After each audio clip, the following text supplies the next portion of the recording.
시간이 되었으므로 2021년 6월 13일 주일 예배를 주님께 올려드리도록 하겠습니다. 다같이 묵도하심으로 예배를 시작하겠습니다. 같이 묵도하시겠습니다. 하나님은 영이시니 예배하는 자가 영과 진리로 예배할지니라.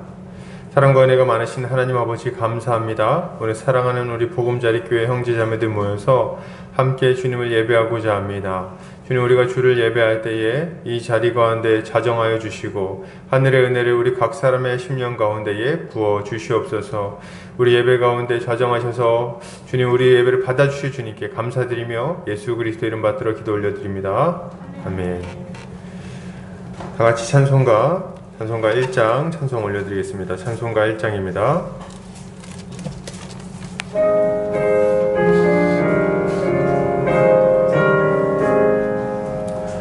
만복의 근원 하나님, 온 백성 찬송 드리고 저 천사여 찬송하세. 찬송 성부 성자 성령 아멘.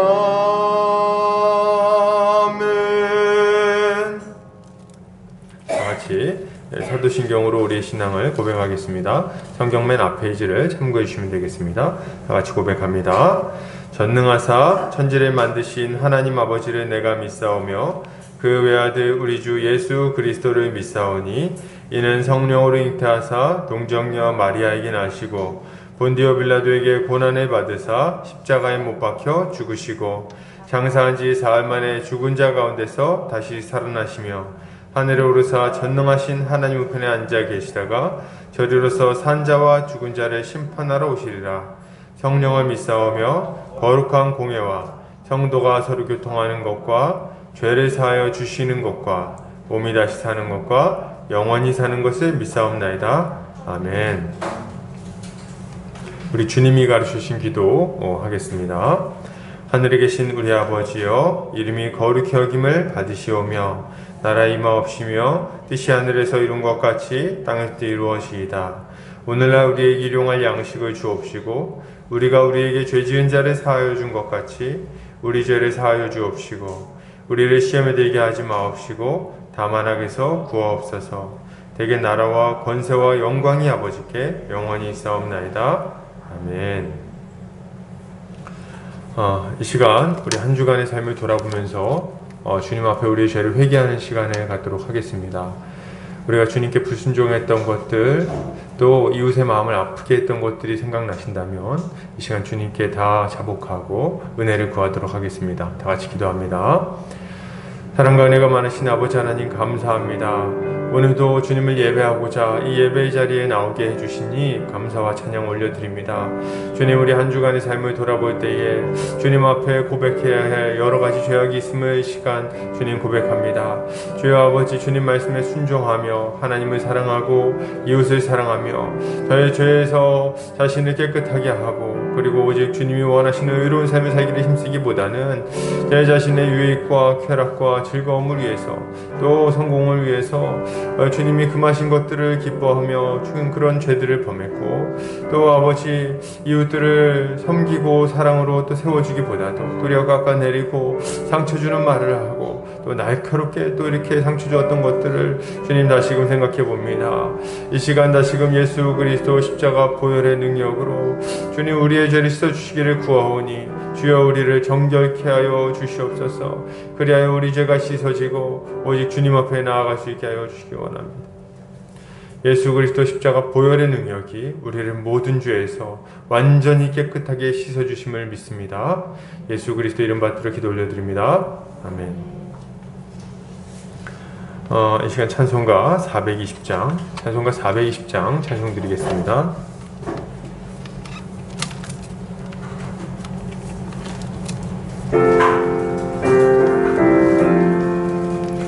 너 성결케 위해 늘 기도하며 너 주 안에 있어 늘 성경 보고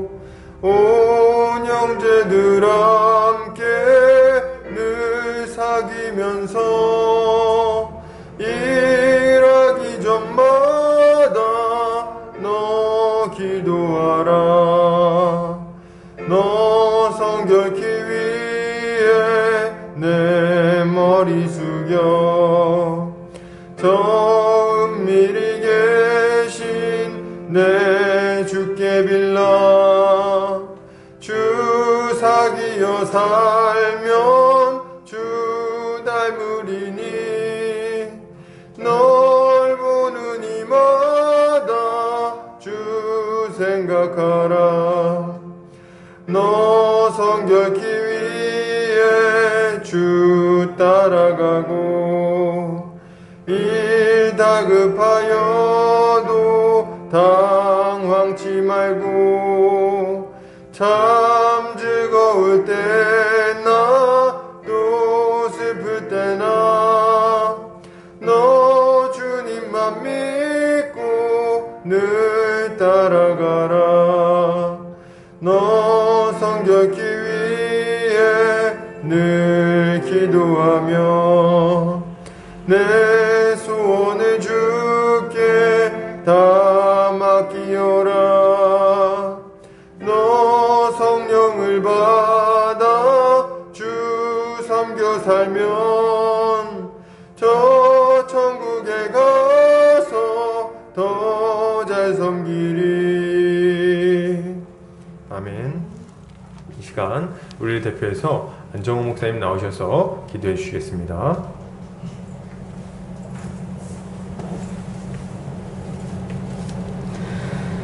좋으신 하나님 아버지, 오늘도 우리를 이곳에 불러주셔서 아버지께 예배 드릴 수 있는 은혜를 베풀어 주심에 감사합니다. 우리는 하나님 앞에 설 수 없는 자였습니다. 우린 죄인이었고 우리의 미래는 고통과 허무와 죽음뿐이었습니다. 그러나 하나님께서 우리를 사랑하셔서 하나님의 아들 우리 주 예수 그리스도를 보내주셨고 우리를 대신해서 우리의 모든 죄를 지게 하셨습니다.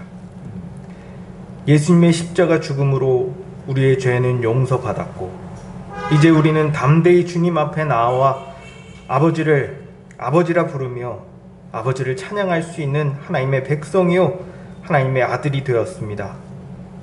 오늘 예배를 통해 우리가 하나님의 백성이고 하나님의 아들이 되었다는 것이 얼마나 큰 은혜인지 깨닫고 기뻐하는 시간이 되게 하여 주시옵소서. 우리를 위해 죽으신 예수 그리스도를 찬양하는 시간이 되게 하여 주시옵소서. 주님께서 우리를 보금자리 교회로 부르셨습니다. 그리고 주님께서 안중현 담임 목사님을 하나님의 대리자로서 보금자리 교회에 세우셨습니다.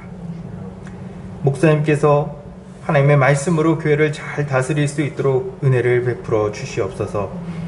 건강과 재정과 가정과 사역 등 모든 부분에 어려움이 없게 하셔서 주의 말씀을 전하고 기도하는 일에 더욱 힘쓰게 하여 주시고 목사님을 통하여 보금자리 교회 안에 있는 모든 성도들이 하나님 나라의 복을 더 풍성히 누리게 하여 주시옵소서. 특별히 오늘 예배 가운데 하나님의 말씀이 잘 선포되게 하여 주시고 말씀이 모든 성도들 마음 가운데 새겨짐으로 하나님 말씀에 순종하는 삶을 살게 하여 주시옵소서. 아버지는 우리가 행복하길 원하시고 우리가 복받길 원하십니다. 우리가 복받는 유일한 길은 좋으신 하나님을 믿고 그분의 뜻에 순종하는 것입니다. 아버지는 우리가 서로 사랑하고 서로를 섬기기 원하십니다. 서로 한 몸, 한 가족으로 여기고 하나 되기 힘쓰길 원하십니다. 주여 우리가 더욱 서로를 사랑하고 용납하며 품어주게 하여 주시옵소서. 아버지, 우리에겐 각자 가지고 있는 여러 가지 어려움과 소원들이 있습니다. 건강과 질병과 재정과 진로와 취업과 인간관계와 결혼 등등 너무 많은 문제들이 우리 앞에 놓여 있습니다. 그러나 우리는 우리 주님께서 어떤 분이신지 압니다. 사랑과 은혜와 자비가 풍성하신 분이시며 우리를 위하여 아들까지 아끼시지 않으시는 분이라는 걸 압니다. 이젠 우리가 우리 앞에 놓인 여러 문제에 대해서 더 이상 염려하지 않고 오히려 미래를 기대하며 감사하는 삶을 살게 하여 주시옵소서. 세상은 점점 더 어두워지고 멸망과 가까워지고 있습니다. 근데 세상 사람들은 오직 예수 그리스도가 인류의 유일한 희망이라는 걸 모릅니다. 이 세상이 끝이 아니고 그 이후에 영원한 하나님 나라가 있다는 사실도 모릅니다. 이대로 가다간 영원한 지옥에 떨어진다는 것도 믿지 않습니다. 주여 이들을 불쌍히 여겨 주시옵소서. 주여 우리 보금자리 교회가 이 세상의 빛으로서 이 어두운 세상을 비추고 구원의 문이신 예수 그리스도에게 인도하게 하여 주시옵소서. 주께서 우리를 이 땅에 두신 그 소명을 잘 완수하게 하여 주시옵소서. 우리 주님께서 거저 주신 생명을 정말 의미 있고 가치 있게 사용하여 마지막에 하나님께 칭찬받는 삶을 살게 하여 주시옵소서. 주님께서 오실 날이 얼마 남지 않았습니다. 그날까지 우리 주님께서 우리가 하나님의 복을 충만하게 누리고 삶을 더 의미 있고 가치 있게 살도록 인도하실 것을 믿사오며 우리 주 예수 그리스도 이름으로 기도합니다. 아멘.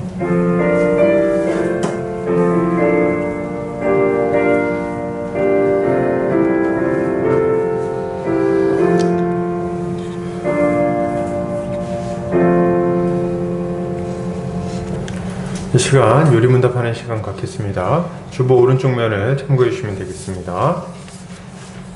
제가 질문하고 함께 답변하도록 하겠습니다. 제가 질문하겠습니다. 62문. 왜 선행을 통해서는 하나님 앞에서 의로워질 수 없으며 왜 선행은 의로워지는데 전혀 도움이 되지 않습니까? 하나님의 심판 앞에 설 수 있는 의는 절대적으로 완전해야 하며 모든 면에서 하나님의 율법에 어긋남이 없어야 합니다. 그런데 우리가 아무리 최선을 다한다고 해도 그것은 불완전하며 여전히 죄로 더럽혀져 있기 때문입니다. 63문. 하나님께서는 선행에 대하여 이 세상과 오는 세상에서 보상해 주시겠다고 약속하셨는데 왜 당신은 그토록 선행을 무시합니까? 그 보상은 노력의 대가가 아니라 은혜로 주시는 선물이기 때문입니다. 63문.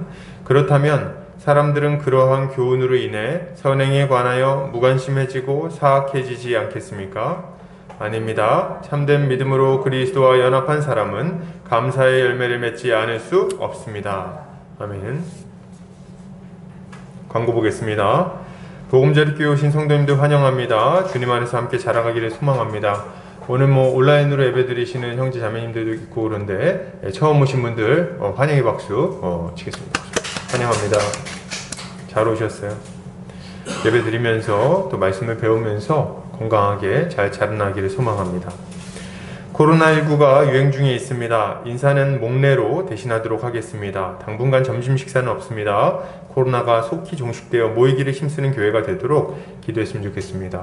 지금 이제 백신 접종 속도가 높아지고 있고 그리고 또 우리 보금자리 교회에도 벌써 지금 제 눈앞에만 2분이 접종을 하셨어요.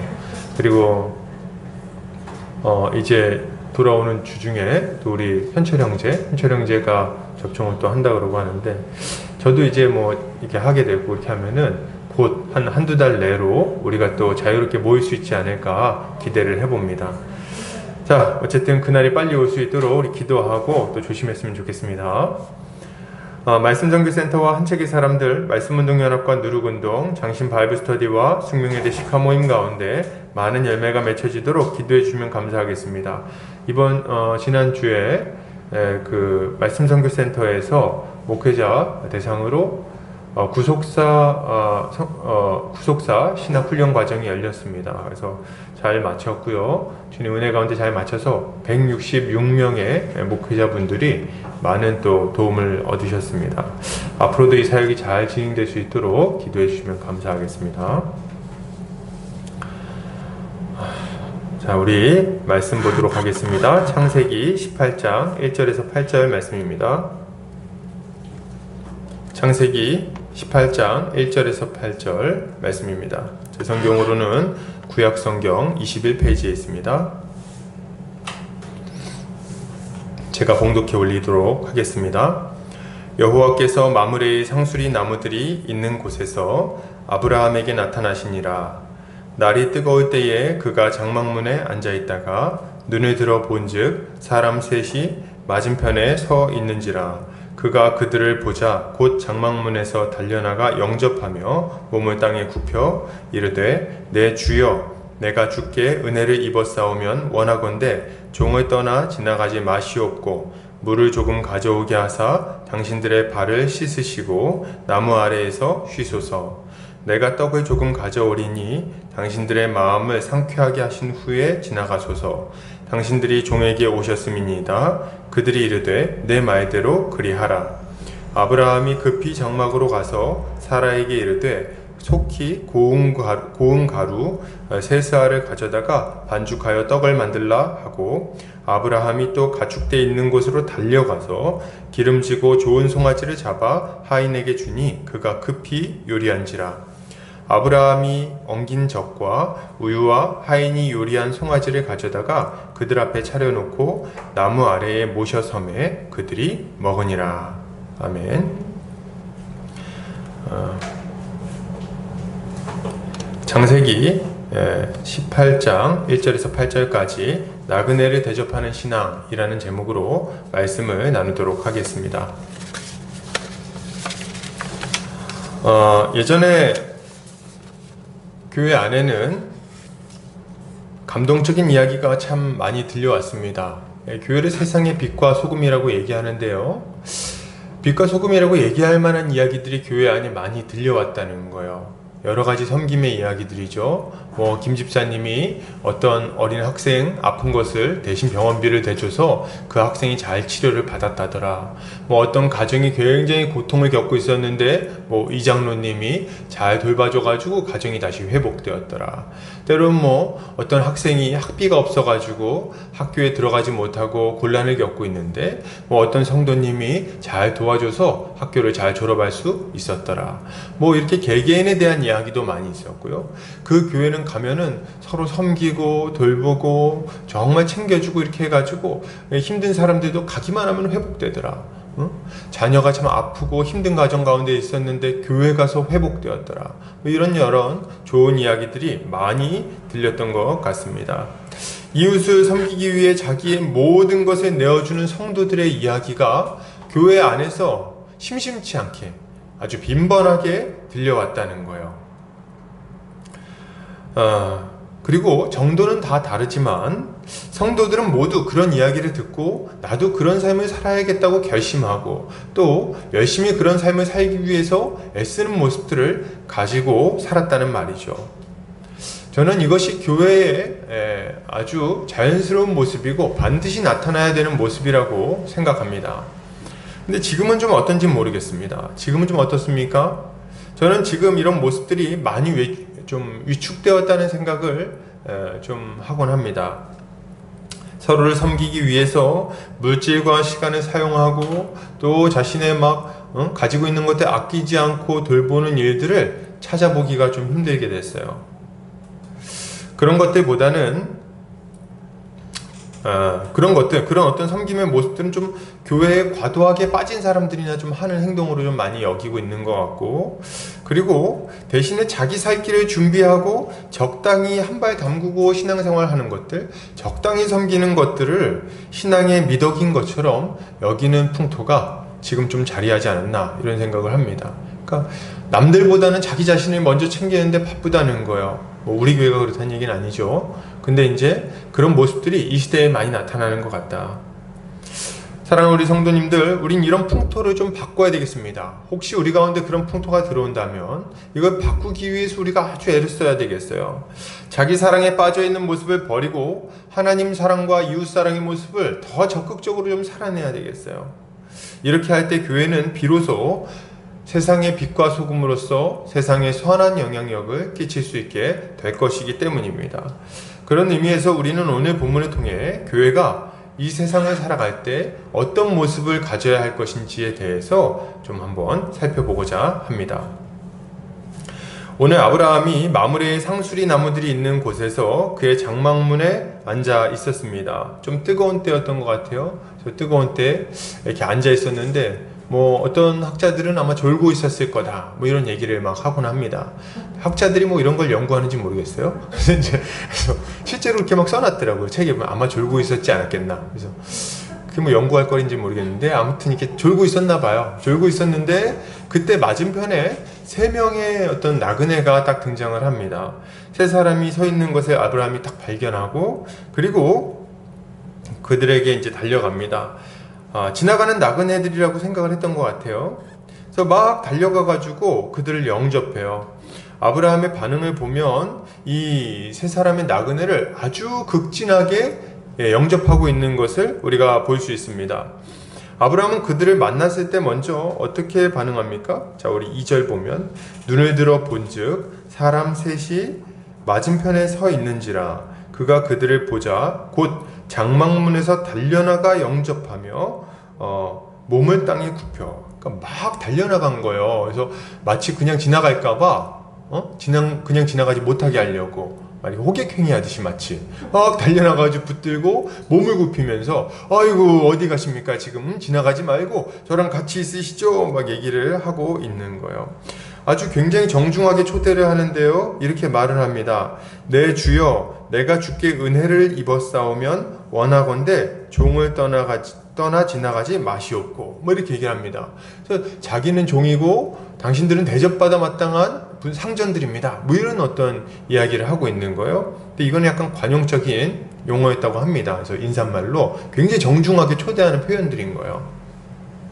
그렇게 초대하면서 이제 뭐라고 말합니까? 이제 여기 오셔가지고 제가 물을 좀 가져올 테니까 이 길 여행하면서 많이 힘드셨죠? 발도 좀 씻으시고 그늘에 앉아서 좀 쉬시고 제가 떡을 좀 가져올 테니까 떡도 좀 드시고 그리고 또 물도 좀 드시고 이렇게 좀 쉬시다가 충분히 좀 유쾌해지고 나서 그러고 나서 지나가시기를 바랍니다. 이렇게 이야기를 하는 거예요.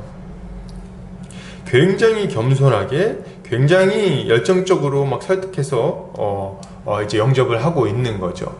이러한 이 아브라함의 모습을 보고 세 사람의 나그네가 대답을 합니다. 내 말대로 그리하라. 그래서 이거 굉장히 저는 사실 이걸 봤을 때 참 뭔가 좀 앞뒤가 안 맞는다 이런 생각도 좀 했습니다. 그래서 막 대접하겠더니 뭐 그런 걸 필요 없습니다. 뭐 이렇게 얘기하는 것도 아니고 네 말대로 해봐라. 뭐 이렇게 얘기를 하는 거 아닙니까? 좀 거만한 느낌이 약간 있다 그런 생각도 해봤는데 어쨌든 이제 막 대접한다 그러니까 예 그렇게 하시죠 이렇게 하고서 이제 들어온 거예요. 근데 이제 그때부터 이제 대접을 하는데 그 대접을 준비하는 모습도 굉장히 인상이 깊습니다. 자 보면 아브라함이 6절에 보면 어떻게 합니까? 급히 딱 표현이 딱 이거예요. 급히 장막으로 가서 이 사람들이 이제 여기서 잠깐 머물다 가겠습니다 결정을 하니까 그때부터 대접하기 위해서 아주 급하게 움직이는 아브라함의 모습을 볼 수가 있어요. 급히 장막으로 가서 사라에게 속히 고운 가루 3쌀을 가져다가 반죽하여 떡을 만들라 하고 그래서 막 달려가가지고 빨리 저기 가루 가져다가 떡을 만들어 이렇게 하는데 이제 분량도 나와요. 고운 가루 3스아. 근데 이 3스아는 지금으로 치면 8리터 정도 되는 양입니다. 8리터. 밀가루 8리터로 빵을 만드는 거예요, 떡을. 그러면은 이게 3사람 먹을 양은 아닙니다. 굉장히 많은 양이에요. 1.2리터짜리 색이니까 굉장히 많은 양의 빵을 지금 부풀어오르고 그러니까 만드는 건데 굉장히 많은 양을 만들어요. 지금 뭐 앞에서는 떡을 조금 가져오겠다 이렇게 얘기해놓고 나서 뒤에서는 많이 만드는 거죠. 많이 만들어가지고 이제 가져오려고 그러는 거고 그 다음에 어떻게 합니까? 이거 딱 주문한 다음에 자, 떡 만들어! 그리고 또 막 달려가요. 급히 또 가축대가 있는 곳으로 막 달려갑니다. 그러니까 가축대가 있는 곳으로 달려가가지고 뭐 이제 가축을 고르는데요. 뭐가 이렇게 급한지 모르겠어요. 이렇게 이 아브라함의 하는 모습을 보면 마치 이 사람들이 떠나갈까봐 자기가 대접할 기회를 놓칠까봐 막 안절부절하는 것 같다는 느낌을 좀 받습니다. 그 정도로 막 열심히 뛰어다니면서 여기서 막 떡 만들려고 그러고 저기 가가지고 가축을 고르고 요리사한테 가서 급히 만들려고 막 말하고 말이죠. 그래서 송아지를 골라서 하인한테 갖다 주는데 이 송아지는 어떤 송아지입니까? 좋은 송아지였어요. 기름지고 좋은 송아지. 그러니까 기름졌다는 걸 보니까 이게 한우 A 뿔뿔 뭐 이런 거예요. 그래서 아주 이렇게 하얗게 탁 아주 꽃이 핀 아주 마블링 좋은 그런 송아지를 지금 잡은 거죠. 그래가지고 이거를 가져다가 딱 갖다 주니까 이게 보니까 또 제가 생각해 보니까 고기는 또 송아지 아닙니까? 송아지. 그래서 이제 제 송아지 고기 못 먹어봤어요. 저는 소고기만 먹어봤는데 송아지는 또 어린 소 아니에요. 어린 소. 그러니까 얼마나 살이 연하겠어요. 근데 어린 소를 기름진 거를 다 가져다가 이제 요리를 하는 거죠. 그리고 엉긴 젖하고 우유, 요리한 송아지, 빵 이런 것들 다 가져다가 세 사람의 나그네 앞에 이렇게 딱 차려 놓는 겁니다. 이 지금 아브라함이 막 만찬을 순식간에 준비해내는 걸 좀 보십니까? 요새 요리 프로그램 같은 거 보면 1시간 타이머 딱 눌러놓고 그 안에 요리를 막 준비해갖고 차려내야 되는 뭐 그런 프로그램들이 있잖아요. 근데 마치 그런 걸 보는 것 같아요. 아주 열정적으로 설득해서 데려다 놓고 그 다음에 막 하인들을 시키고 아내를 시키고 본인도 막 쉬지 않고 뛰어다니면서 막 준비를 합니다. 그리고 나서 딱 차려놓은 다음에는 그냥 있는 게 아니라 어떻게 합니까? 딱 보면 8절에 뭐라 그래요? 그들 앞에 차려놓고 나무 아래에 모셔섬에 그들이 먹으니라 이렇게 딱 되고 있어요. 그러니까 아브라함이 다 차려놓은 다음에 여기다 이렇게 딱 그 뭡니까? 수건 같은 거 딱 두르고 뒤에 이렇게 딱 서 있는 거예요. 서갖고 이렇게 뭐 포도주 같은 거 있으면 좀 따라주기도 하고 이렇게 하면서 물도 따라주고 하면서 뒤에서 아주 정성껏 지금 대접하고 있는 모습을 지금 여기서 설명을 해주고 있는 거죠. 지금 이런 아브라함의 모습은 아주 극진한 대접의 모습을 보여주는데요. 마치 어떤 왕이라든지 어떤 고위직에 있는 사람들이 찾아왔을 때 보이는 모습이라고 할 수 있을 것 같습니다. 자신이 할 수 있는 최선의 것을 최선을 다해서 대접을 하고 있는 거예요. 아브라함은 이런 모습을 가지고 있다. 여기서 어떤 분들은 뭐 이렇게 생각을 합니다. 아니 다 좋은데 알겠습니다. 대단한 건 맞는 것 같아요 목사님. 근데 이거는 하나님인 줄 알았으니까 이렇게 한 거 아닙니까? 저도 하나님 만나면 이렇게 하죠. 그죠? 저도 하나님하고 천사들이 우리 집에 찾아오면요 출장 청소 불러가지고 청소 싹 하고 출장 뷔페 불러가지고 대접할 겁니다. 뭐 이렇게 얘기하실지 모르겠어요. 근데 우리가 한 가지 기억해야 될 건 이겁니다. 아브라함이 세 사람을 만났을 때 아브라함은 이 세 사람이 하나님과 천사들이라는 것을 몰랐어요. 그걸 알지 못했습니다. 모르고 대접하고 있는 거예요. 그걸 어떻게 알 수 있죠? 몰랐다는 거를? 자, 우리 2절에 보면 뭐라고 말해요? 눈을 들어 본즉 사람 셋이 맞은편에 서 있는지라. 무슨 말입니까? 아브라함은 지금 천사랑 하나님이 서 있다고 본 게 아니에요. 뭘 본 겁니까? 사람 3명이 서 있다고 본 거예요. 그러니까 지금 아브라함은 하나님과 천사들을 대접하려고 한 게 아니라 한 번도 본 적 없는 나그네 세 사람을 대접하기 위해서 지금 이 난리법석을 피우고 있다는 말이죠. 아주 열심히 나그네를 대접하려고 하는 거예요. 아니 여러분, 이게 좀 이해가 되십니까? 한 번도 본 적 없고 앞으로도 볼 일 없을 나그네, 그런 나그네 세 사람을 대접하기 위해서 양도 아니고 닭도 아니고 소를 잡아, 송아지 굉장히 귀하잖아요. 송아지를 잡아가지고 막 대접을 하고 그리고 막 빵을 그냥 크게 만들고 자기가 뒤에서 이렇게 모셔서 하는 게 이게 이해가 되십니까? 참 한편으로 우리는 참 이해가 안 되는 모습인 것 같아요. 우리는 이때 이런 질문을 좀 던져볼 수 있습니다. 아니 도대체 아브라함은 어떻게 나그네에 불과한 사람들, 아무것도 아니고 자신에게 유익도 줄 수 없는 이런 사람들을 이렇게 열심히 섬길 수 있을까? 어떻게 이렇게 열심히 보잘것없는 사람들을 섬기려고 애쓰며 이렇게 노력할 수 있을까? 이게 우리의 질문인 거죠. 그 질문에 대한 답은 굉장히 분명합니다. 그 답은 뭘까요? 그 답은 아브라함은 먼저 하나님께 은혜를 받은 자들이기 때문에 그렇습니다. 아브라함은 하나님께 먼저 은혜를 받은 자예요. 그렇기 때문에 자신에게 찾아온 이 나그네들을 기꺼이 기쁜 마음으로 열정적으로 최선을 다해서 섬길 수 있었던 거죠. 먼저 은혜를 받았어요. 아브라함은 어떤 은혜를 받았죠? 아브라함은 어떤 사람입니까? 이걸 먼저 생각해 봐야 될 텐데, 아브라함은 원래부터 하나님을 섬기던 사람은 아닙니다. 저기 메소포타미아 지역에 있는 갈대아 우르 지방에서 아버지와 함께 우상을 만들어서 팔던 사람이었어요. 우상을 제작해가지고 팔고 그걸로 돈을 벌어서 먹고 살던 우상 숭배자였다는 말이죠. 그는 대단한 가문을 가지고 있지도 않았고 큰 부자도 아니었습니다. 아주 보잘것없는 한 그냥 장사꾼에 불과했던 거예요. 그것도 우상 장사꾼.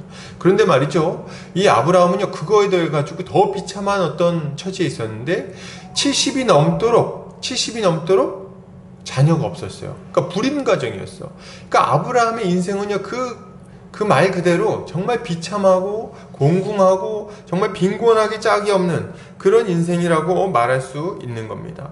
그러니 한평생 그렇게 우상이나 만들면서 팔다가 그렇게 살다가 아주 비참하게 죽어버릴 인생에 불과하다는 거예요. 그런데 하나님은 이런 아브라함을 불러내셨습니다. 아브라함이 메소포타미아 갈대아 우르에 있을 때 영광의 하나님이 그에게 나타나서 그를 불러내셨어요. 내가 너에게 명할 땅으로 가라. 내가 너에게 그 땅을 주고 너에게 큰 복을 내려주겠다. 약속을 주십니다. 그리고 아브라함은 그 약속을 받아 이 가나안 땅까지 오게 되는 거죠. 하나님은 이 아브라함에게 이 하나님 나라를 선물로 주겠다고, 복을 주겠다고 약속을 주십니다.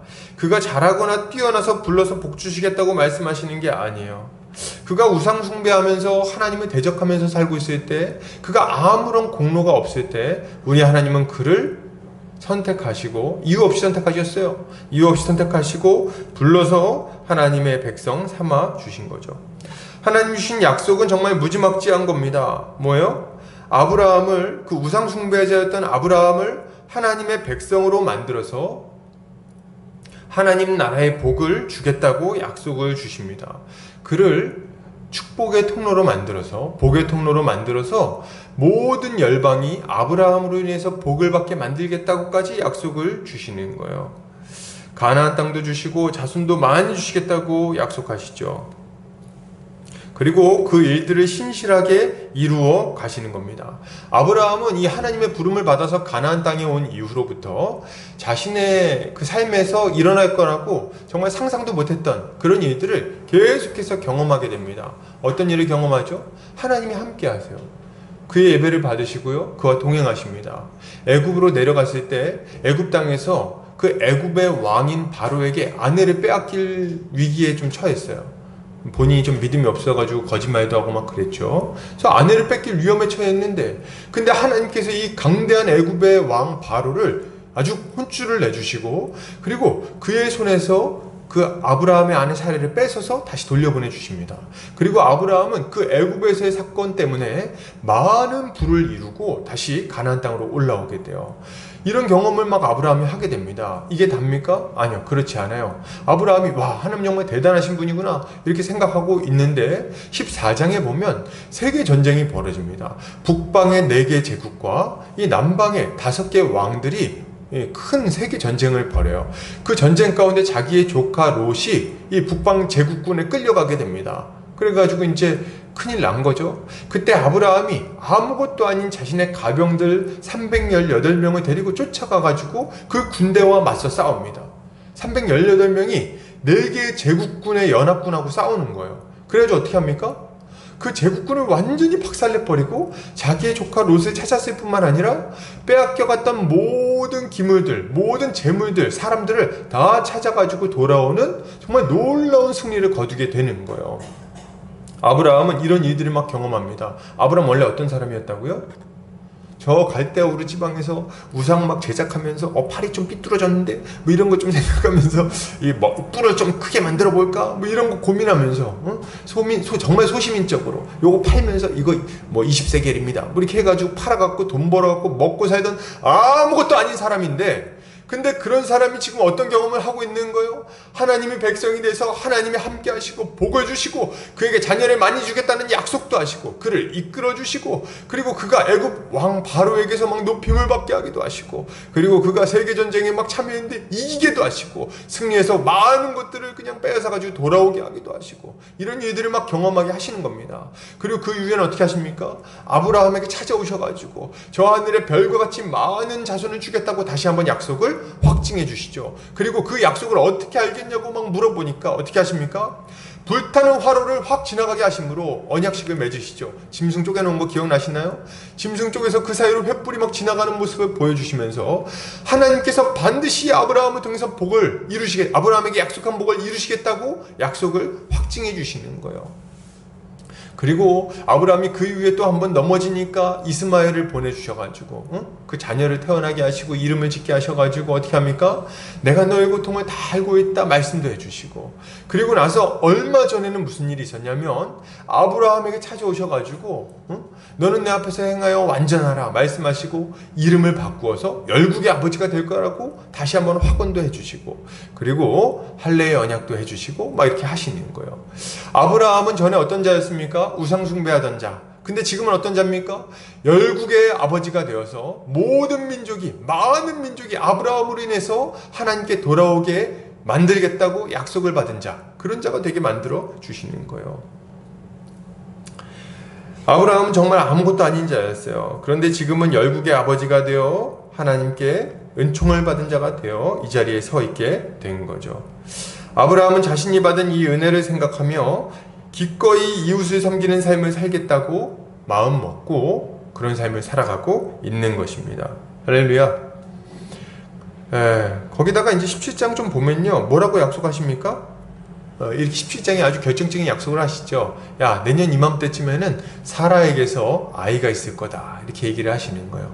세상에 지금 나이가 몇 살입니까? 아브라함의 나이가 99세였어요. 99세. 이제 막 완전히 할아버지죠. 사라도 이제 경수가 끊어졌다는 거 보니까 완전히 할머니예요. 근데 이제 아이가 태어난다, 이렇게 약속을 주신 거죠. 그러니까 이제 이게 얼마나 기쁩니까? 그렇게 기다리고 90년이 넘도록 기다렸던 그 아이가 이제 태어난다는 거잖아요. 그러니까 마음이 막 기쁘죠. 나그네 3명 대접하는 게 뭐 대수입니까? 지금 송아지가 대수예요. 애가 태어나게 생겼는데 90년 넘게 기다렸던 애가 태어나니까 이제 뭐 송아지 대접하고 빵 만들고 이런 건 일도 아닌 거예요. 기쁜 마음으로 대접하는 거죠.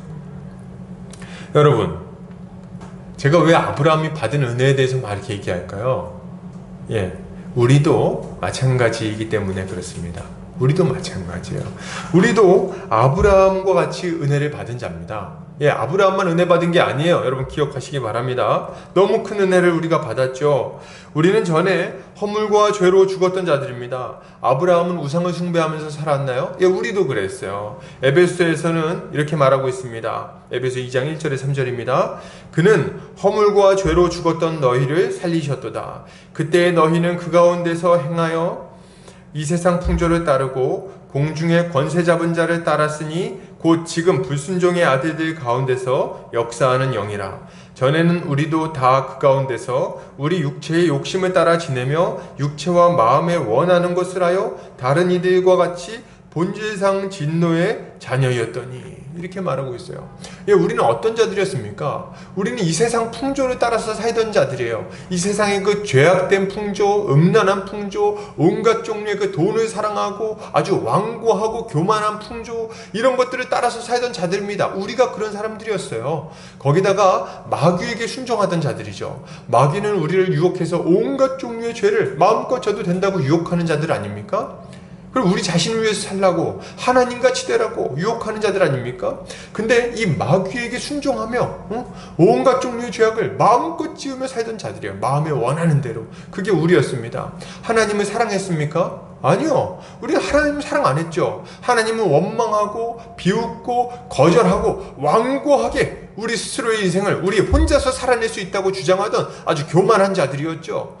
이웃을 사랑했습니까? 아니요. 이웃을 사랑하긴요, 가까운 가족 혹은 나에게 유익이 될 것 같은 사람들이나 사랑했죠. 저 보잘것없어 보이는 사람들, 또 나와 좀 사이가 좀 안 좋은 사람들은 사랑할 마음도 없고 용서할 마음도 없고 도리어 그들을 핍박하고 멀리하고 착취할 마음이 충만한 자들이었습니다. 나의 성공, 나의 유익을 위해서라면 뭐든지 할 준비가 다 돼 있던 자들이 누굽니까? 바로 우리였다는 거예요. 하나님의 뜻은 분명합니다. 하나님을 사랑하고 이웃을 사랑해라. 이게 우리 하나님의 뜻이었어요.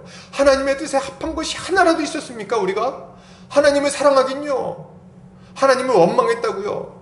이웃을 사랑하긴요, 이웃을 미워하고 도리어 착취하는 데 바빴다고요. 우리가 누굴 그렇게 사랑했습니까? 누굴 그렇게 아꼈습니까? 다 우리 자신을 위해서 그렇게 시간과 물질과 모든 것들을 다 사용했죠.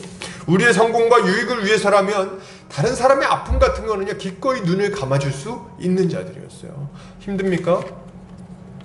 다른 이들이 좀 힘듭니까? 예, 그러면 그냥 눈 감을 수 있다는 거예요. 어쩔 수 없어. 나도 바빠. 나도 먹기 살기 바쁘고. 나도 내 인생이 있어. 기꺼이 눈을 감을 수 있는 자들이었다는 거예요. 우리는 겉으로는 괜찮은 사람인 척했지만 우리의 속마음은 썩어 문드러져 있던 자들입니다. 만물보다 심히 부패한 것이 사람의 마음이라 그랬는데, 예, 우리의 마음이 그랬어요. 만물보다 심히 부패해서 그 부패한 마음에서부터 악한 것들이 입으로 튀어나왔었죠. 상처 주는 말을 하고 비방하는 말을 하고 온갖 종류의 추악한 말들과 추악한 행동으로 우리의 인생을 가득 채우고 있었던 거죠. 그게 우리의 모습이었다는 거예요. 자, 이런 걸 생각해보면 우리의 정체성은 너무나도 분명합니다. 뭐예요? 본질상 진노의 자녀들이었다. 우린 하나님 앞에 본질상 진노의 자녀들이었습니다. 하나님의 진노를 받아 마땅한 자들, 하나님의 심판을 받아 마땅한 자들, 영원한 불지옥 가운데 들어가서 세세토록 고통받아도 아무 할 말 없는 자들, 그게 바로 우리였다는 거예요. 우린 실제로 그런 자들이었고 이 땅에서는 그 열매를 맛보며 비참하게 아주 고통스럽게 살아가는 자들이었죠. 그런데 여러분, 하나님께서 이런 우리를 그대로 내버려두지 않으신 겁니다. 하나님 우리에게 어떤 은혜를 베푸셨습니까? 우리가 그 죄 가운데 멸망해버리기를 원하지 않으시고 자기 아들 독생자 예수 그리스도를 우리를 살리기 위해서 보내주셨어요. 요한복음 3장 16절에 뭐라고 말합니까? 하나님이 세상을 이처럼 사랑하사 독생자를 주셨으니 이는 저를 믿는 자마다 멸망치 않고 영생을 얻게 하려 하심이니라. 예, 우리 하나님의 뜻은 무엇입니까? 우리가 살아나는 거예요. 죄인이 망하지 않고 살아나는 것을 원하셨습니다. 우리가 우리 죄 때문에 죽지 않게 하기 위해서 우리를 사랑하셔서 어떤 일을 행하셨나요? 예, 자기 독생자 예수 그리스도를 우리를 위해서 보내주신 거예요. 우리를 위해서 이 땅에 오신 주님은 우리를 위해서 기꺼이 저주의 십자가를 짊어지셨습니다. 우리는 죄를 지었죠. 그렇기 때문에 하나님의 저주를 받아야 하는 자들입니다. 그런데 하나님은 우리가 받아야 될 저주를 자신의 독생자 예수 그리스도에게 쏟아 부으셨어요. 예수님은 우리의 죄를 짊어지시고 하나님의 진노를 다 받으셨습니다. 우리는 다 양 같아서 각기 제 길로 갔죠. 근데 하나님께서 우리 무리의 죄악을 그리스도에게 담당시키신 거예요. 그가 채찍에 맞음으로 우리는 나음을 입었고 그가 찔림으로 우리가 회복되게 된 거죠. 그분의 십자가로 인해 우리는 생명을 얻게 된 것입니다. 여러분, 이게 다가 아니죠. 그분의 죽으심으로 말미암아 우리의 죄가 용서받고 하나님의 심판을 피하게 된 것이 맞습니다. 근데 그게 다가 아니에요. 예수 그리스도는 이 땅에서 하나님의 법에 100% 완벽하게 순종하셨습니다. 하나님을 사랑하고 이웃을 사랑하는 삶을 살아내셨어요. 어느 정도로요? 죽기까지 하나님께 순종하셨고 죽기까지 우리를 사랑하셨습니다. 이게 우리 주님이 이루신 의예요. 그것을 어떻게 하셨습니까? 예수를 믿는 우리에게 다 넘겨주셨어요. 이거 중요한 얘기입니다. 우리가 예수를 믿는 순간 어떤 일이 일어났습니까? 우리의 모든 죄는 예수 그리스도에게로 넘어가서 십자가에서 저주의 형벌을 받아 처리되게 되고, 그리고 예수 그리스도가 행하신 모든 의로운 행위는 우리에게로 넘어와서 우리는 마치 예수 그리스도가 의로우신 것처럼 의로운 자가 되어 하나님 앞에 나아갈 수 있게 된 겁니다. 이게 우리가 받은 은혜인 거예요.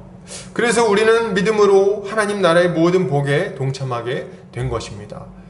예수 그리스도의 의를 덧입은 자로서 하나님 나라에 들어가 하나님의 복을 누릴 수 있게 되었다는 거예요.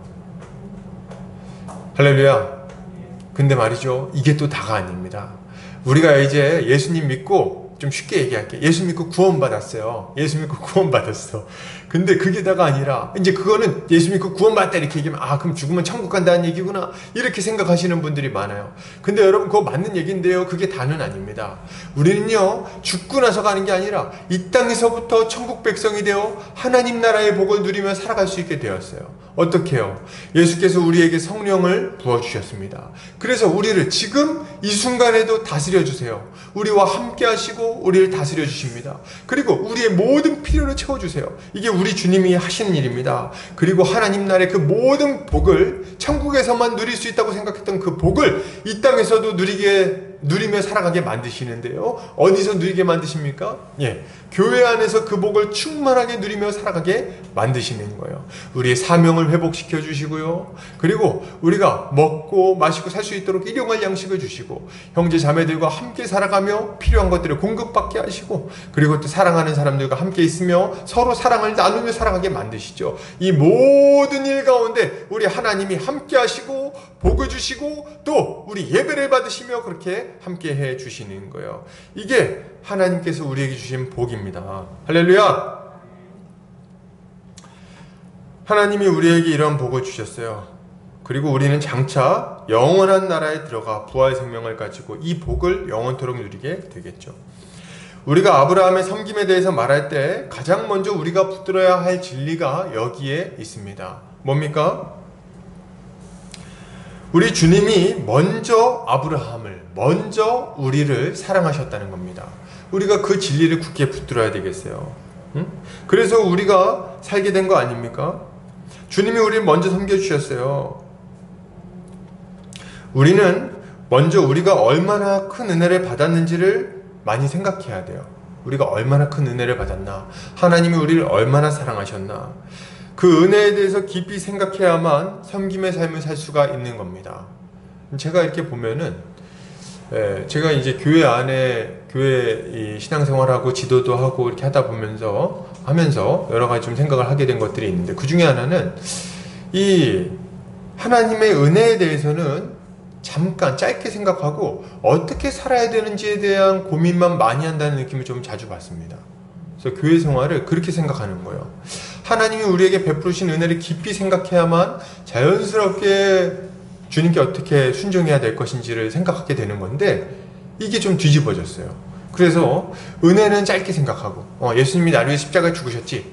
좋아. 그럼 이제 어떻게 살지? 그렇게 하면서 살아가기 위해서 뭘 해야 되는지만 잔뜩 생각을 하는 거예요. 그러다 보니 은혜는 적고 해야 할 일은 많아지는 이상한 상황이 발생하게 되는 거예요. 그래서 어떻게 됩니까? 신앙생활이 버거워져요. 점점 힘들어져요. 섬기라고 자꾸 섬겨야 된다고 생각은 하지만 섬기는 걸 힘들어합니다. 왜요? 은혜가 없으니까. 은혜가 뭔지 잘 모르니까. 우리는 삶을 이야기하기 전에 먼저 우리가 받은 은혜, 십자가로 말미암아 우리에게 부어진 그 놀라운 은혜를 붙들어야 됩니다. 주님을 위해서 무엇 할 것인가를 고민하기 전에 주님이 먼저 우리에게 뭘 해주셨는지를 많이 생각하시기 바랍니다. 그렇게 하면요, 자연스럽게 우리는 섬길 수 있게 될 거예요.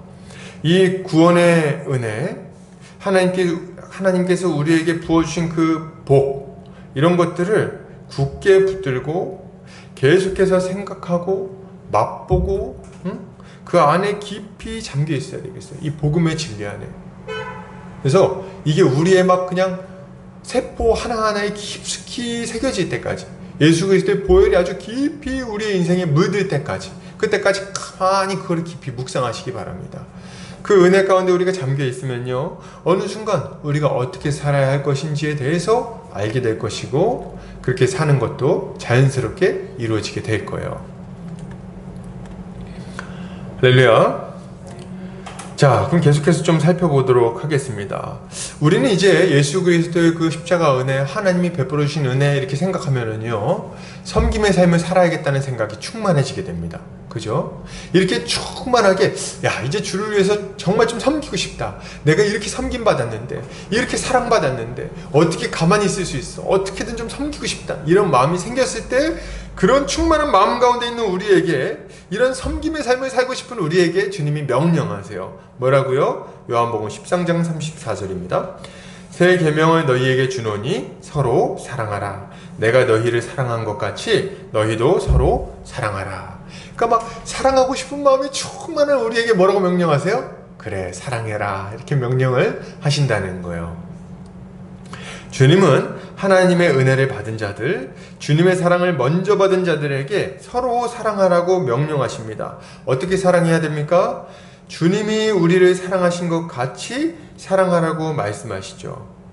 주님이 우리를 사랑한 것 같이. 주님이 우리를 어떻게 사랑하셨는데요? 주님이 우리를 어떻게 사랑하셨죠?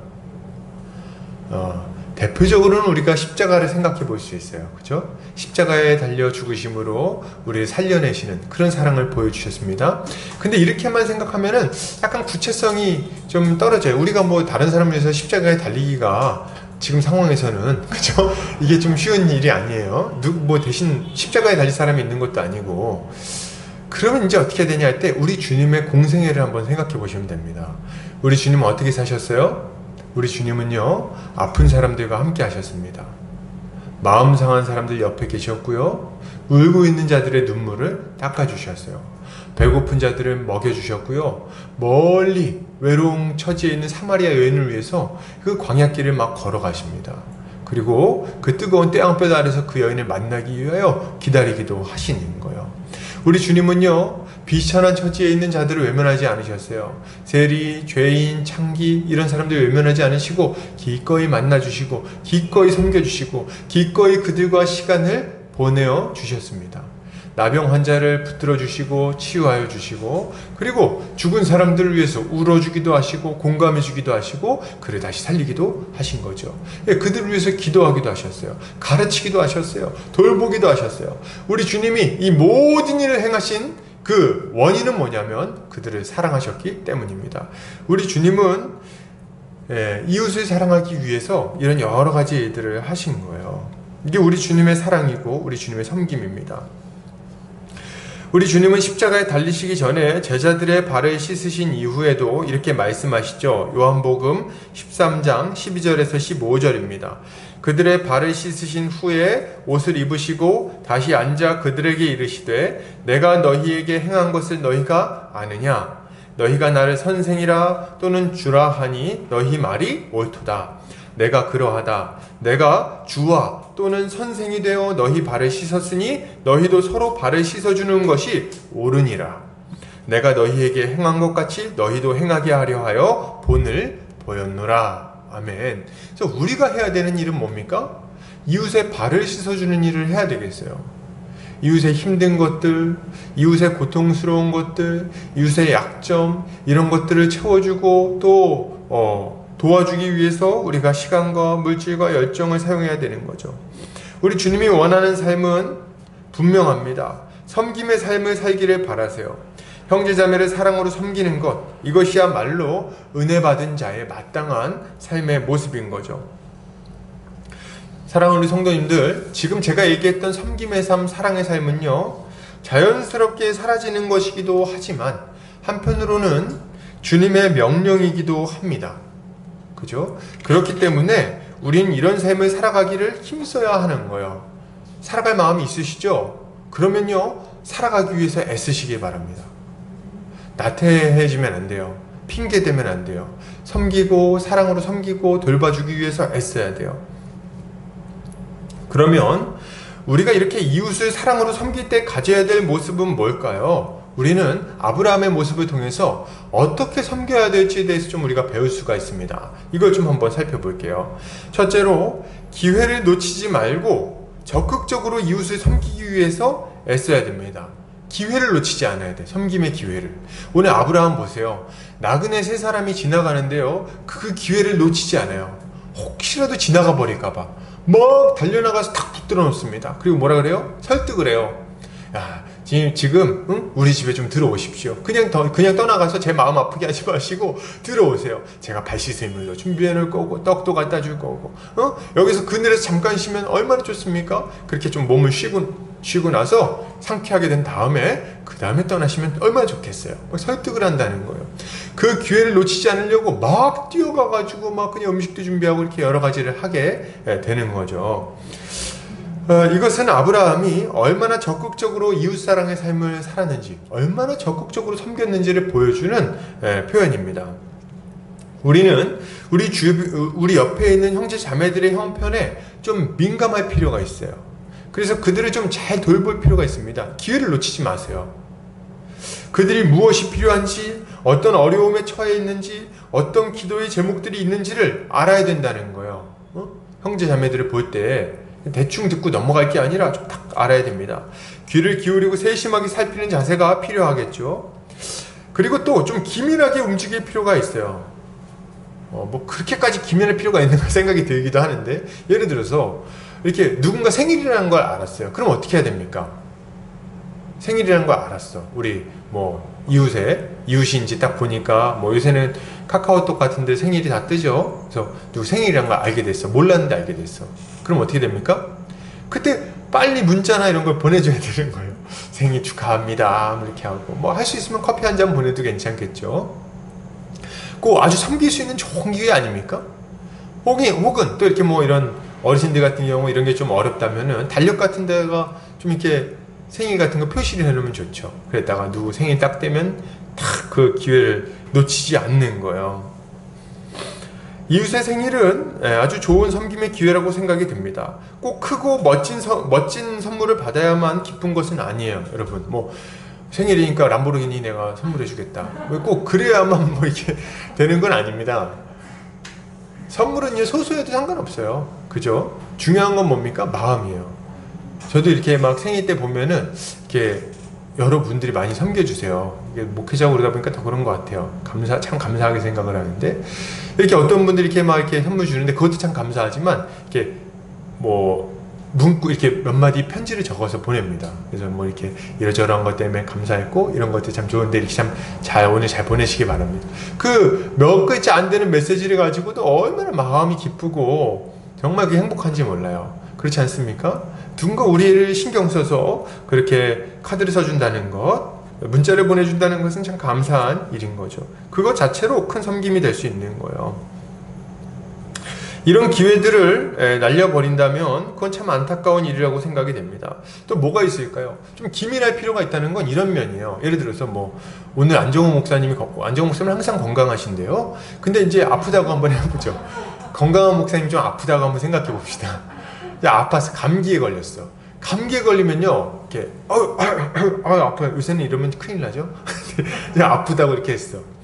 그러면은 딱 보는 순간 우리 어떻게 해야 됩니까? 이건 섬김의 기회 아닙니까? 그때 가가지고 제가 기도할게요. 이렇게 얘기하는 것도 중요할 것이고, 그리고 기도만 하고 넘어가면 안 되겠죠. 어떻게 해야 됩니까? 그럼 뭐 가가지고 이렇게 죽이라도 한번 사준다든지, 아니면 뭐 이렇게 타이레놀이라도 좀 사다 준다든지, 그러면 쌍화탕 같은 거랑 같이. 그래서 이게 아주 굉장히 소소한 거지만 섬김의 기회인 거예요. 근데 꼭 이런 분들이 있어요. 누가 이렇게 아프다는 소식을 들었어. 누가 아파가지고 오늘 교회 못 나왔대. 얘기 들었어. 그랬어? 그냥 까먹고 있다가 그 다음 주에 물어봐요. 야, 너 지난주에 아팠다며? 그럼 뭐예요? 일주일 전에 감기 걸린 게 일주일 동안 아프겠습니까?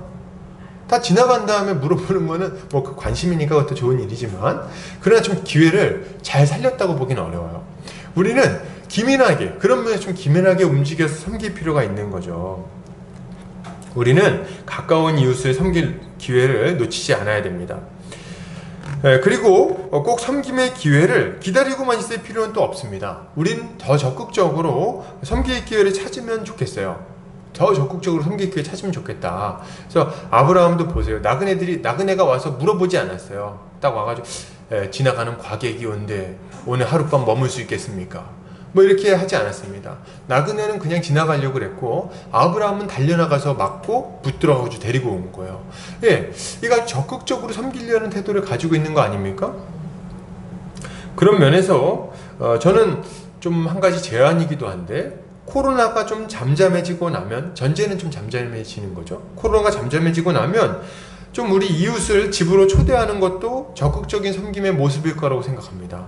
이웃을 초대해서 섬기는 것은요, 굉장히 좀 뭐랄까요? 한 사람의 마음에 굉장히 큰 위로를 주고 좀 도움을 주고 그를 좀 잘 돌볼 수 있는 기회가 될 수 있어요.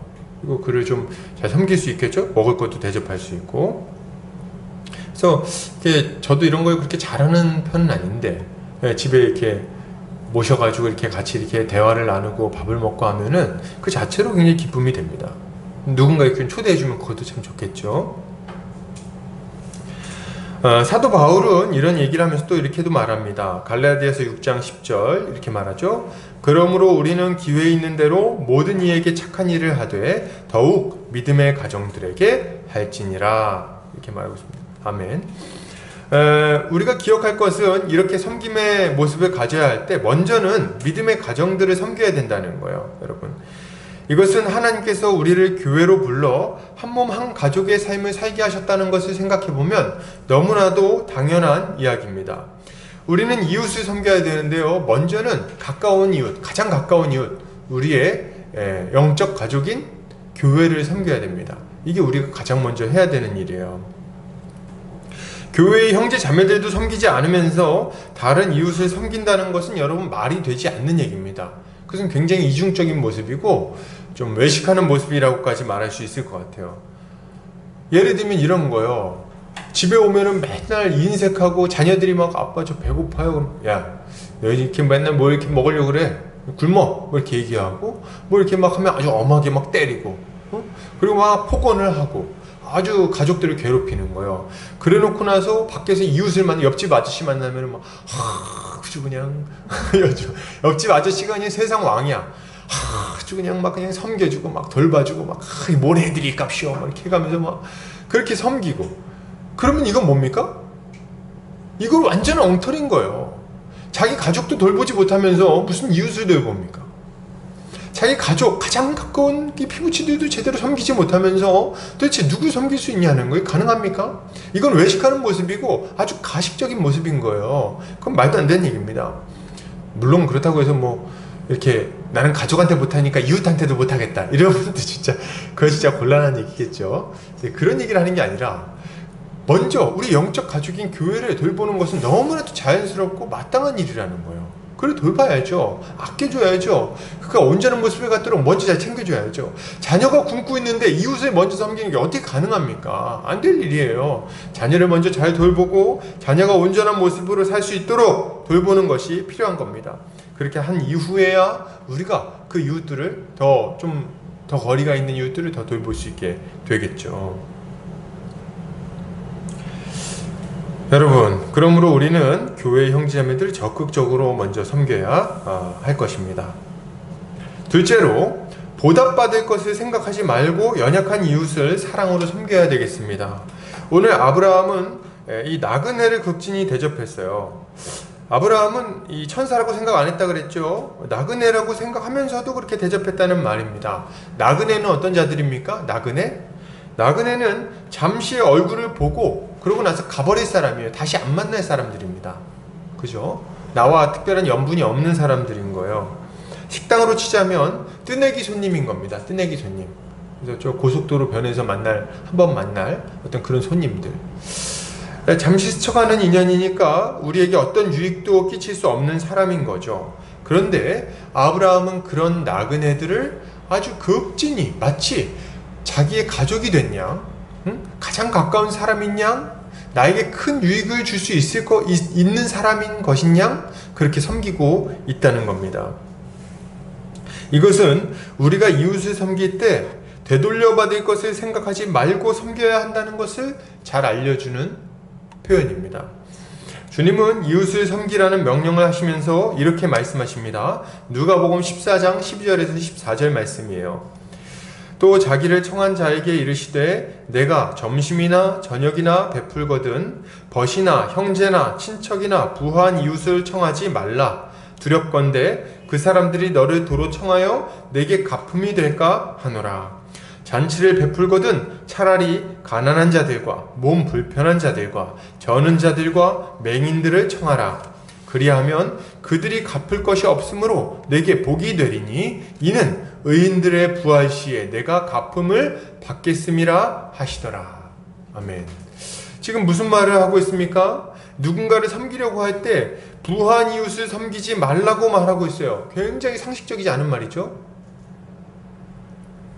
왜 그렇게 하라고 말합니까? 부한 이웃을 섬기면요, 그가 나중에 갚아줄 수 있기 때문에 그렇게 하지 말라고 말을 합니다. 세상의 원리랑은요 정말 달라요. 세상은 딱 봐서 나한테 유익이 될 것 같은 사람하고 친해지라고 말합니다. 그리고 그 사람을 잘해줘서 그 사람하고 같이 한번 잘해보라고 얘기를 하는 거예요. 근데 지금 주님은요 그렇게 얘기 안 하고 전혀 도움 안 되는 사람들, 저 거지, 한 번 보지 못할 사람들, 다시는 내 인생에 이렇게 같은 시간을 보내지 않을 그런 사람들한테 최선을 다해서 섬기라고 베풀라고 말씀하고 계시는 거예요. 그리고 그 이유를 뭐라고 말씀하십니까? 마지막 날 부활 때에 하나님께서 갚아주실 거다.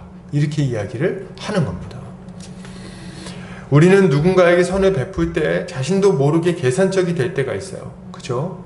이게 아주 본능적인 것 같아요. 저도 그럴 때가 많이 있습니다. 내가 이만큼 했으니까 다음번엔 제가 이만큼 하겠지? 뭐 이런 생각들 있잖아요. 그래서 제가 전에 깜짝 놀란 적이 있었는데, 예전에 얘기해요. 지금은 아니고 예전에 이렇게 막 뭘 선물을 이렇게 해줬어요. 근데 이제 제 생일이 됐는데 안 해주는 거야. 그때 무슨 생각이 듭니까? 이상하다, 얘가 왜 안 해주지? 이런 생각을 제가 다 하더라고요. 이게 뭐예요? 그걸 계산을 하고 있는 거예요. 내가 했으니까 그만큼 받을 수 있을 거다. 근데 사실 우리가요, 제가 생각해보면 저도 아마 받고선 안 한 게 많을 거예요. 왜냐면 이렇게 살다 보면 까먹을 때도 있고 다 챙기지 못할 수 있거든요. 근데 이제 제가 그걸 다 기억하고 이렇게 하는 걸 보면서 와, 정말 계산적이구나. 제가 그런 생각을 한번 한 적이 있습니다. 여러분, 우리는 이런 생각을 너무 잘해요. 저 사람이 이런 걸 잘하니까 내가 이걸 지금 잘해주면 나중에 도움을 받을 수 있겠지? 뭐 이런 생각들. 여러분, 이것은 주님이 원하시는 섬김의 모습이 아니에요. 이거 섬김의 모습이 아닙니다. 이것은 그냥 인맥 쌓기에 불과해요. 세상적인 인맥 쌓기. 이것은 주님이 원하는 섬김과는 굉장히 거리가 있습니다. 주님은 이런 계산을 하지 말라고 말씀하시는 거예요. 계산 없이 섬겨라. 계산하지 말고 섬겨라. 너한테 아무 도움이 되지 않을 사람들을 섬겨라. 도리어 누군가 너한테 갚아줄까봐 걱정해라. 이렇게 얘기를 하시는 거예요. 왜냐면 누가 갚아주면요, 그 섬김이 이렇게 갚아줬으니까 그냥 상쇄돼서 없어져 버린다는 거예요. 주고받고 했으니까, 기브앤테이크 했으니까. 근데 주고 나서 안 받으면 비로소 그게 하나님이 받으시는 섬김이 된다는 거죠. 그러니까 이걸 오히려 더 사모해야 되는 거죠. 여러분, 교회 안에서도 우리가 그런 생각할 수 있어요. 형제자매들 보면서 그러지 않아야 될 텐데 본능적으로 그런 생각 들 수 있어요. 성도들 가운데서도 우리가 딱 보면 유익이 될 것 같은 성도가 눈에 보일 수 있어요. 그죠? 우리 가운데는 없죠. 근데 이제 볼 수 있잖아요. 딱 봤을 때, 야, 쟤는 의사네. 저 성도님은 저기 사장님이시네. 저 성도님은 뭐 하시네. 뭐가 좋네. 뭘 잘하네. 그래서 그런 사람들 중심으로 해갖고 막 이렇게 좀 친하게 지내고 싶은 마음이 우리 가운데 찾아올 수 있다는 거예요.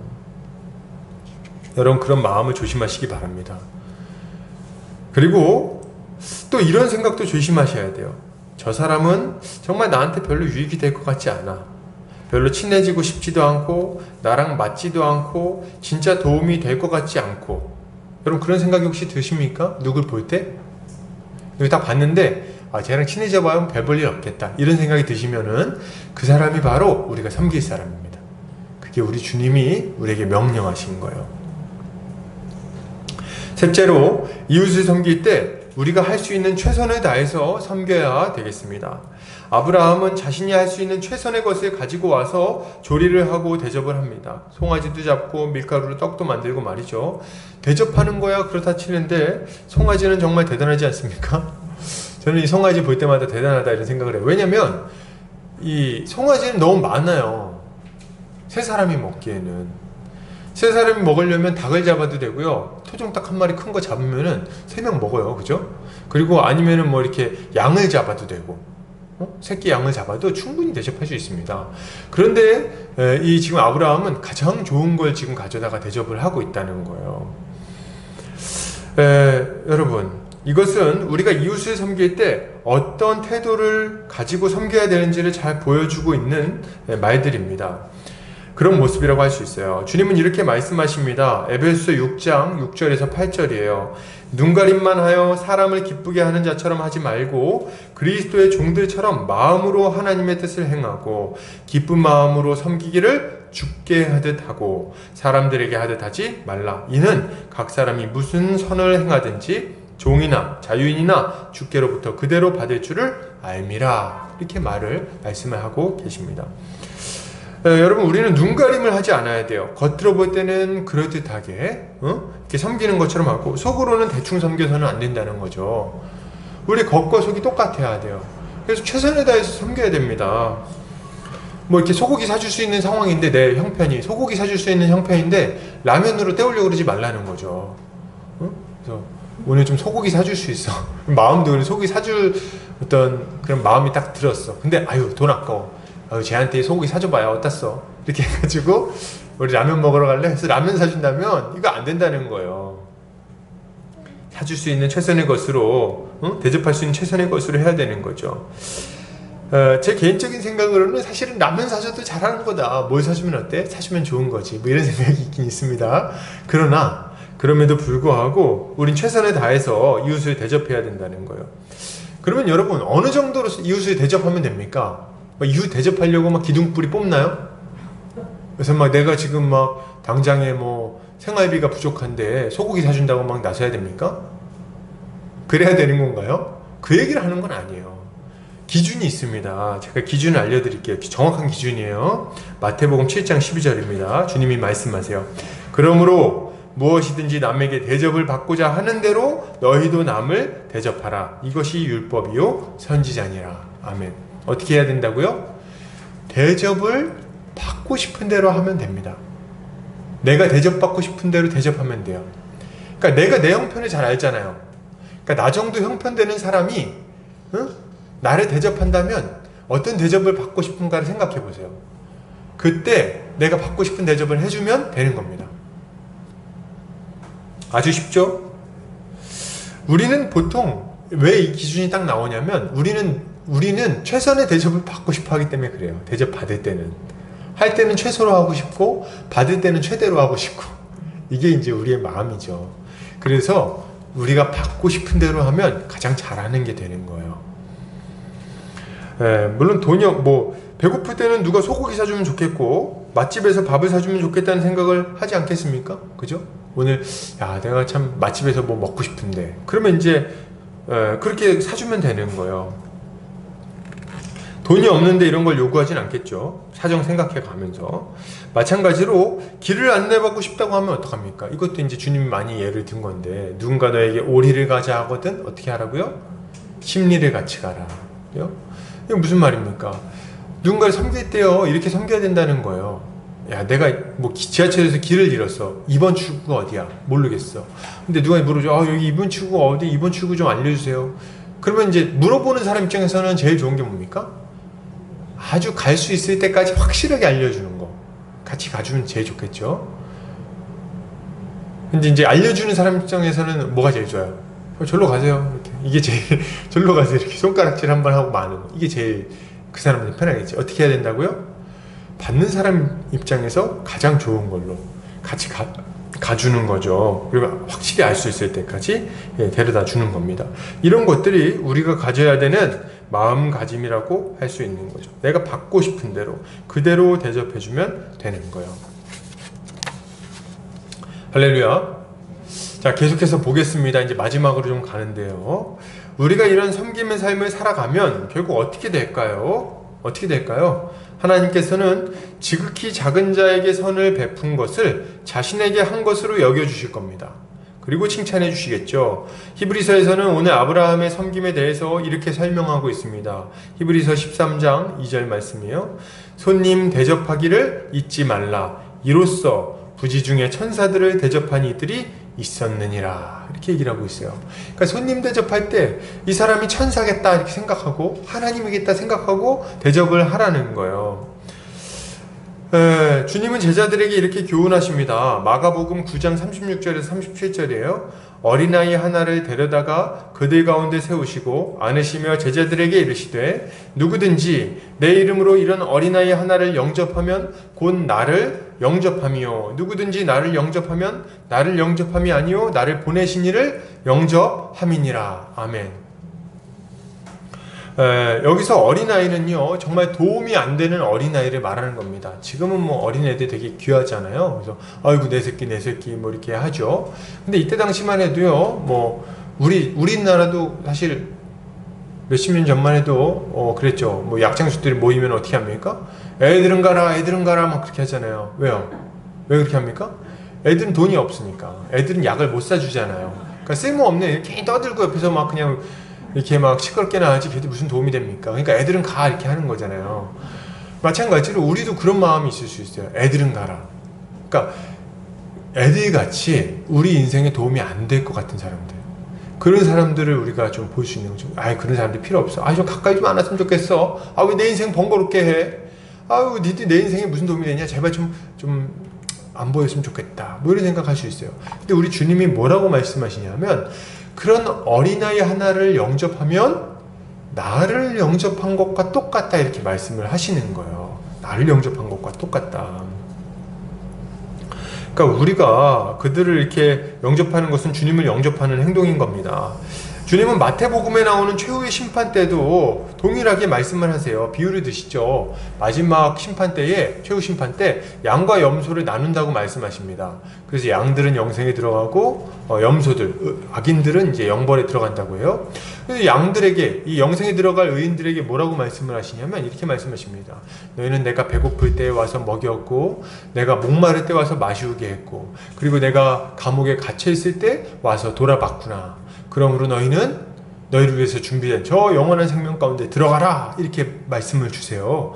그랬더니 이 의로운 자들이 이 주님한테 물어봅니다. 주님, 제가 주님을 만난 적이 없는데요. 제가 주님한테 배고플 때 뭘 먹여드린 적도 없고 물도 드린 적이 없고, 그리고 제가 뭐 감옥에 찾아뵌 적도 없는데요. 근데 왜 제가 그렇게 했다고 말씀하시죠? 이렇게 물어봐요. 그랬더니 우리 주님 뭐라고 말씀하십니까? 마태복음 25장 40절입니다. 임금이 대답하여 이르시되 내가 진실로 너희에게 이르노니 너희가 여기 내 형제 중에 지극히 작은 자 하나에게 한 것이 곧 내게 한 것이니라 하시고. 아멘. 사랑하는 우리 형제 자매님들, 성도들을 좀 이렇게 우리 주님을 섬기고 싶은 마음이 있으신가요? 하나님을 대접해드리고 싶은 마음이 있으세요? 그러면요, 가장 보잘것없는 형제를 섬기시기 바랍니다. 나한테 아무 도움이 안 되는 그런 형제들을 섬겨주세요. 우리 주님이 그 섬김을 본인에게 하는 섬김으로 받아주실 것입니다. 주님은 계속해서 이런 말씀도 하시죠. 누가복음 12장 42절에서 48절입니다. 주께서 이르시되 지혜 있고 진실한 청지기가 되어 주인에게 그 집 종들을 맡아 때에 따라 양식을 나누어 줄 자가 누구냐? 주인이 이를 때에 그 종이 그렇게 하는 것을 보면 그 종은 복이 있으리로다. 내가 참으로 너희에게 이르노니 주인이 그 모든 소유를 그에게 맡기리라. 만일 그 종이 마음에 생각하기를 주인이 더디오리라 하여 남녀 종들을 때리며 먹고 마시고 취하게 되면 생각하지 않은 날 알지 못하는 시각에 그 종의 주인이 이르러 엄히 때리고 신실하지 아니한 자의 받는 벌에 처하리니 주인의 뜻을 알고도 준비하지 아니하고 그 뜻대로 행하지 아니한 종은 많이 맞을 것이요 알지 못하고 맞을 일을 행한 종은 적게 맞으리라. 무릇 많이 받은 자에게는 많이 요구할 것이요 많이 맡은 자에게는 많이 달라 할 것이니라. 아멘. 우리 주님이 굉장히 분명하게 말씀하십니다. 뭐라고요? 때를 따라 양식을 나누어 주는 우리 하나님의 청지기들에게는 복이 있다고 말씀하십니다. 그리고 그렇지 못한, 신실하지 못한 종들에게는 벌이 있을 것이라고 말씀을 하시는 거예요. 우리 주님은 주님 앞에서 충성스럽게 산 사람과 그렇지 못한 사람을 구분하겠다고 분명하게 말씀을 하고 계십니다. 이때 우리가 기억해야 될 게 한 가지 있어요. 뭡니까? 뭐예요? 오늘 본문에 보면 굉장히 탁 눈에 들어온 게 하나 있는데 뭐라고 말씀하시냐면 많이 맡은 자에게 많이 구하실 거다. 이렇게 말씀하십니다. 많이 받은 자에게 많이 구하실 거다. 우리 중에 이런 생각하시는 분들이 있을 수 있습니다. 나는 가진 게 별로 없는데, 나는 별로 이렇게 능력이 많지를 않은데, 나는 건강도 좋지 못하고, 나는 말도 어눌하고, 재물도 많지 않고, 가진 은사도 좀 보잘것없고, 나는 이렇게 주님을 섬기긴 참 힘든 사람이야 생각할지 모르겠어요. 그런데 여러분 이걸 아셔야 됩니다. 주님은 우리의 그 섬김의 어떤 절대적인 양을 보지 않으십니다. 우리 주님은 상대평가를 하세요. 그래서 우리에게 주어진 것 그만큼의 충성하면요, 그걸로 우리 주님은 크게 기뻐하시고 칭찬하실 겁니다. 우리가 가지고 있는 것 가지고 섬기면 돼요. 반면에 여러분 이거 반대로 얘기하면 어떻게 됩니까? 받은 게 많은 사람인데 적게 섬기는 것은요, 주님한테 책망을 받게 될 겁니다. 예를 들면 이럴 수 있어요. 본인 재산이 아주 많아. 막 1000억대 재산가야. 근데 맨날 오면 10,000원짜리 밥 한 번 사주면서 생색을 내. 10,000원짜리 밥, 뭐 그것도 그냥 감사한 일입니다. 근데 이제 막 1,000억대 자산가야. 근데 막 10,000원짜리 밥 하면서 햄버거 하나씩 사주면서, 아, 니네, 니네 이거 맛있게 먹어라! 뭐 이렇게 하면서, 아주 그냥 막, 내 이거 기억해라. 뭐 이렇게 하고 막 생색내고 말이죠. 이렇게 하면 어떡하면, 물론 그것도 섬김, 귀한 섬김이요. 그걸 막 함부로 얘기할 수는 없겠죠. 그러나 충분하진 않아요. 1,000억대 자산가. 여러분, 본인이 많이 받았으면요, 많이 받은 걸로 많이 섬기시기 바랍니다. 우린 청직이 아닙니까? 우리 재물이 아니고 우리 주님이 우리에게 주신 거예요. 맡겨주신 거예요.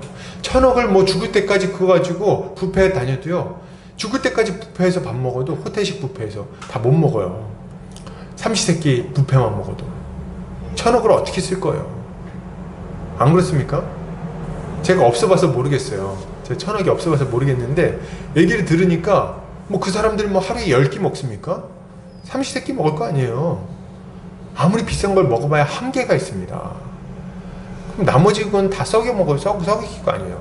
다 통장에서. 굶는 사람들도 있는 마당에. 그러면 안 되겠죠. 많이 받은 자는 우리 주님이 많이 섬기라고 주신 줄 알고 많이 섬기시기를 바랍니다. 그리고 적게 가졌다고 낙심하지 마시고, 가지고 있는 거 가지고 섬기면 우리 주님은 아주 우리를 크게 칭찬해 주실 거예요. 할렐루야. 자, 결론을 드립니다. 아브라함은 섬김으로 자신의 믿음이 진실되다는 것을 아주 확실하게 드러내 보여주었습니다. 그는 힘을 다해 이웃을 섬겼고요, 주님께 칭찬을 들었어요. 여러분, 섬김의 삶을 살기를 바랍니다. 우리 주님이 우리보다 먼저 목숨을 바쳐서 우리를 섬겨주셨어요. 마가복음 10장 45절에 이렇게 말합니다. 인자가 온 것은 섬김을 받으려 함이 아니라 도리어 섬기려 하고 자기 목숨을 많은 사람의 대속물로 주려 함이니라. 여러분, 이 섬김을 받으셨습니까? 그렇다면 우리의 힘을 다해서, 우리의 마음을 다해서 충성스럽게 이웃을 섬기기를 바랍니다. 그렇게 할 때 우리 주님은 우리를 칭찬하시고 우리에게 큰 기쁨과 영광을 허락해 주실 것입니다. 이번 한 주간도 이웃을 섬기며 그 섬김의 기쁨을 맛보는 성도님들 되시기를 주의 이름으로 축복합니다. 같이 한번 기도하겠습니다.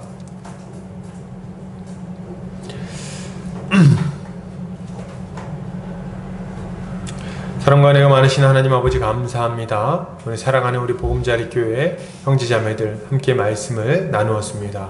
주님, 우리가 우리 주님께로부터 얼마나 큰 은혜를 받았는지를 계속 생각하고 묵상하고 마음에 새기는 자들 다 되게 하여 주시옵소서.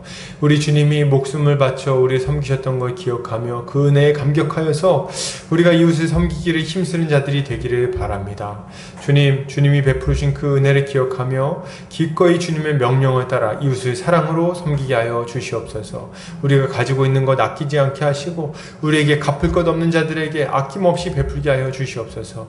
그리하여 우리 주님을 섬기는 자들로 드러나게 하시고 칭찬받는 자들 다 되게 하여 주시옵소서. 섬김으로 우리의 믿음을 드러내는 자들 되게 하여 주시기를 원합니다. 한 주간도 이 섬김의 삶을 통해서 우리 주님의 영광을 맛보는 우리가 되게 해주시기를 원하오며, 이 모든 말씀 거룩하신 우리 주 예수 그리스도의 이름 받들어 기도 올려드립니다. 아멘. 다 같이 찬송가 50장 1절 찬송하면서 헌금하는 시간 갖도록 하겠습니다.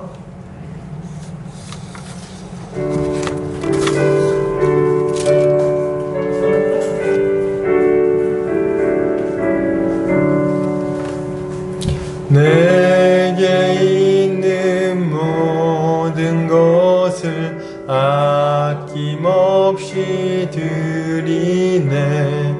사랑하고 의지하며 주만 따라 살리라.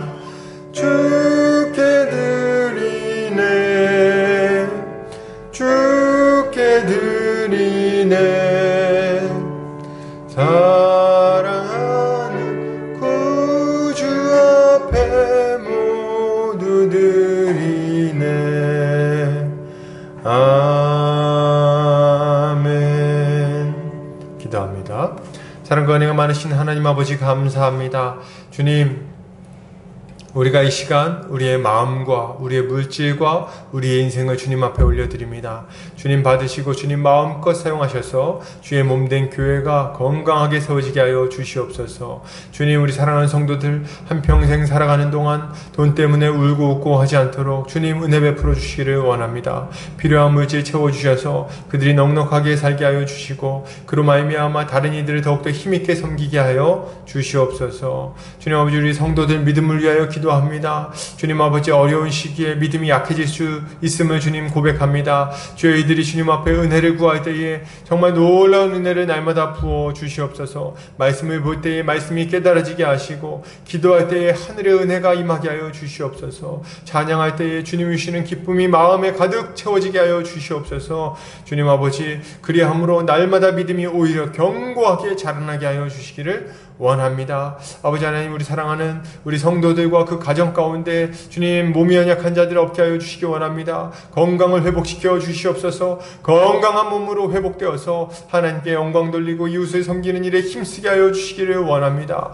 그리고 우리 가족들 가운데 아직 믿지 않는 친인척들이 있다면은 주님 아버지, 그들에게 은혜를 베풀어 주셔서 예수를 믿게 하시고 거듭나게 하시고 새 생명 가운데 살아가게 하여 주시기를 원합니다. 주여, 은혜 베풀어 주시옵소서. 우리 사랑하는 성도들 여러 가지 기도의 제목들이 있습니다. 주여 아버지, 진로의 문제 때문에 고민하는 자들이 있고 취업의 문제가 있고 또 건강상의 문제가 있고 또 재정적인 문제 때문에 주님 고통당하고 있는 형제자매들이 있습니다. 가정의 여러 상황 때문에 또 이렇게 고민하고 기도하는 가운데 있는 형제자매들이 있습니다. 주여 아버지, 우리 성도들 기억하여 주시고 이 모든 기도의 제목들 가운데 기도한 것보다 더욱더 갑절의 은혜로 부어주시기를 원합니다. 채워주시옵소서. 응답하여 주시옵소서. 살아계신 하나님의 능력으로 이 모든 주님 어려움들이 해결되기를 원합니다. 아버지, 은혜 베풀어 주시옵소서. 아직 어린 영혼들 주님 기억하여 주시고 하나님의 말씀으로 양육받아서 다음 시대를 감당할 만한 하나님의 등불 같은 일꾼으로 잘 세워지게 하여 주시옵소서. 주께서 그들을 붙들어 주시기를 원합니다. 이제는 예수 그리스도의 은혜와 하나님 아버지의 극진하신 사랑하심과 성령의 감화감동 교통인도 충만하신 은혜가 이제 예수 그리스도의 섬김을 기억하며 그 길을 따라 섬김의 삶을 살기로 결단하는 모든 형제자매들의 머리 위에 이 보금자리 교회 위에 이제로부터 영원까지 함께 있을지어다. 아멘.